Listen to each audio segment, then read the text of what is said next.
MMFF Best Actress hindi man nakuha ni Marian Rivera, panalo pa rin. Ang tunay na panalo nga sa puso ng madla.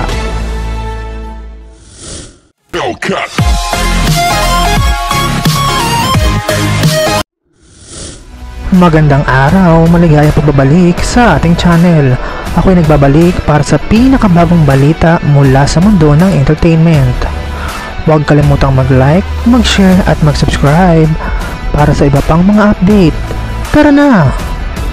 Sa kabila ng kanyang mahusay na pagganap sa kanyang huling pelikula, hindi nagtagumpay si Marian Rivera na maiuwi ang tropeo para sa Best Actress sa nakaraang Metro Manila Film Festival sa kanyang pelikulang Rewind kasamang asawang si Dingdong Dantes. Marami ang nagulat at nalungkot nga sa resulta, lalo na ang mga tagahanga ni Marian. Sa kabila nito, hindi ito naging hadlang para sa kanya na ipakita ang kanyang kahanga-hangang sportsmanship. At sa kanyang social media account, ibinahagi nga ni Marian ang kanyang pasasalamat sa lahat ng sumuporta at nanood ng kanyang pelikula.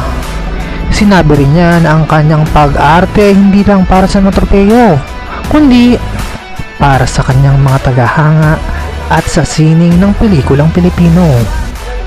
Tunay nga na ang tunay na pagkapanalo ay hindi nasusukat sa dami ng tropeo, kundi sa dami ng puso na natutuwa at naaantig sa bawat eksena na ginagampanan mo.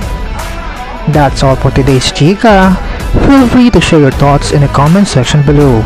Remember, let's promote empathy and respect in our online community.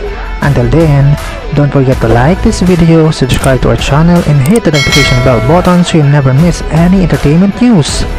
Thanks for watching and see you next time.